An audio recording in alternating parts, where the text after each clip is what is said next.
just giving up alcohol for a month, in my opinion, has a couple of real potential benefits.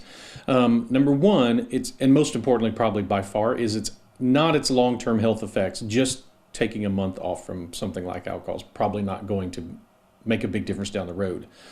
But what it's excellent for is, as like with any potentially addictive substance, it allows you to really evaluate the role of this thing in your life.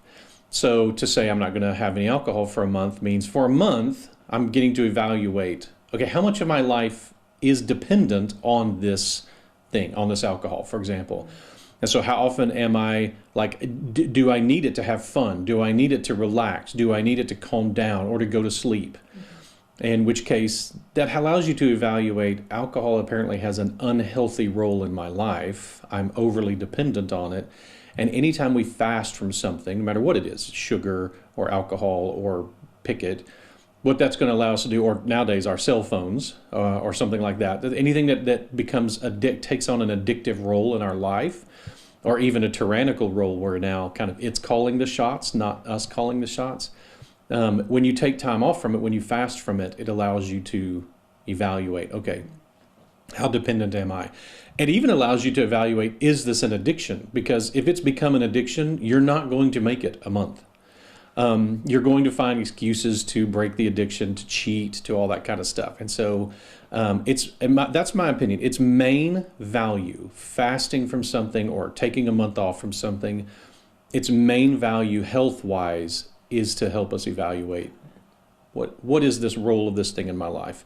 And so, you know, how fixated am I? Because here's the deal: when you take a month off from something that is potentially addictive, then what it does is kind of those pathways, those immediate, those established habit patterns of, I come home, I pour a drink, before I go to bed, I have a drink. You know, that's how they broke.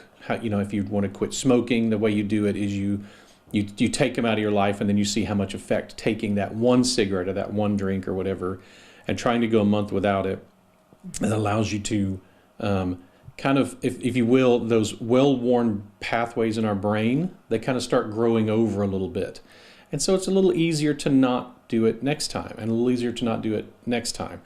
And when you go 21 plus days not involving yourself in something, it allows those pathways to kind of normalize, and you're less quick to do it, and it's less of a habit to do it. Right. And so the next part for me is, you know, let's see. Oh yeah, it is said that giving up alcohol completely is possibly not the best solution or the best approach. Okay. And so what do you think is that right way to go about it for better success? Okay. So if your goal is to cut something out of your life, so let's say somebody smokes cigarettes and they're like, I want to quit smoking, or they want to totally get alcohol out of their life. Cold turkey quitting does not, from a percentage perspective, have the highest success rate.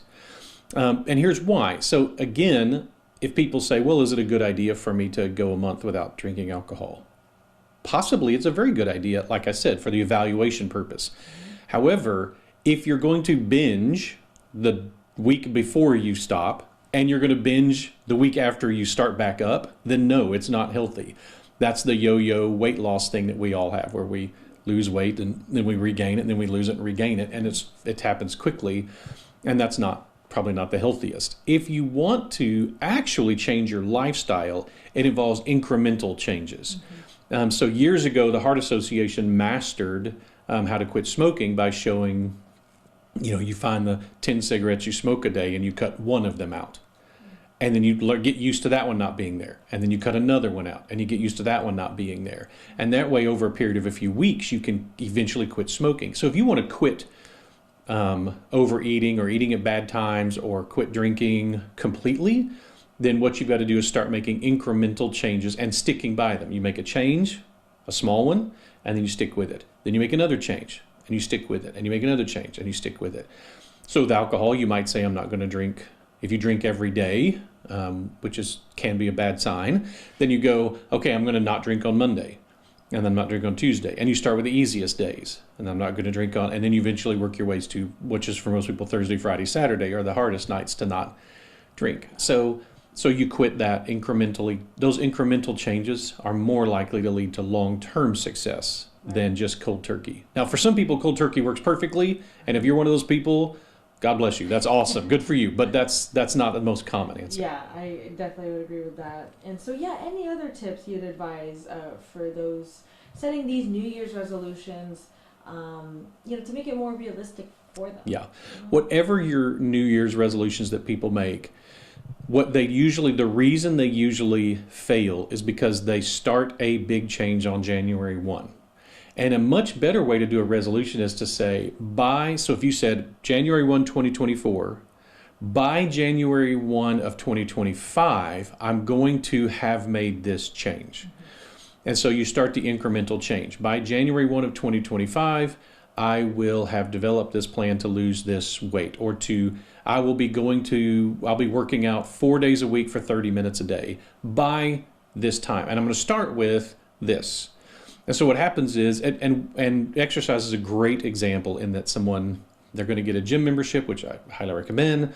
But then what's going to happen is they're going to go day one and they're going to try to do an hour on the elliptical, and they're going to stay on it for 5 minutes, and then they're going to be exhausted, and then they're going to do all these different things, and they're going to wear themselves out, and they're going to stress their muscles, and they're going to feel sore and tight and horrible for a week. And they're like, this isn't for me, I can't do this.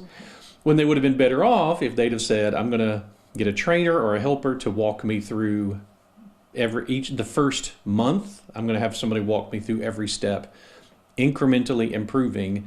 And then the next thing you know, I'm going to go to the gym on Monday, I'm going to go on Wednesday, I'm going to go on Friday, I'm going to go on Saturday.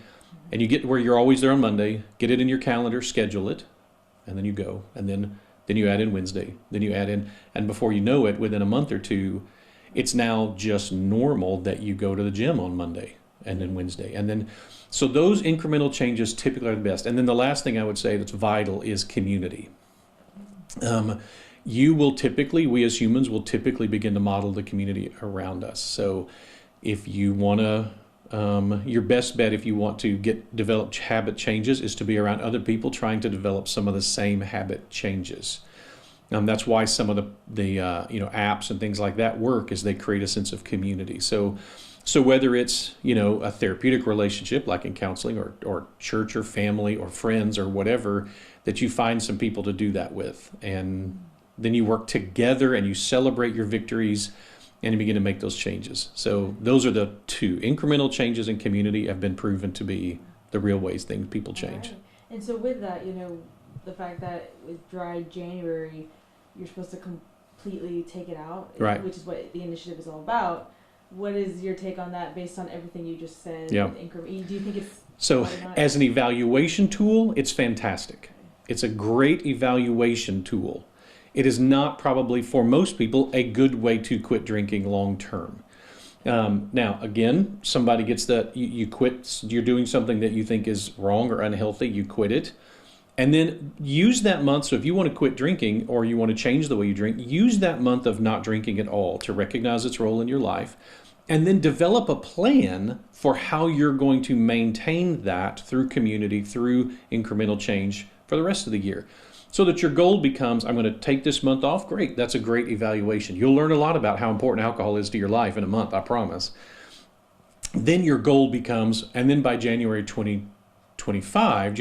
2025, it will no longer have a role in my life. And so you make those changes and you replace it. Just saying no never is effective long term. You have to replace it with something else, put something else in its place, develop a community of people who will help you with that and who aren't showing up with a six-pack all the time. Develop the community that helps you do that. So those are going to be the techniques when it comes to actual long-term change.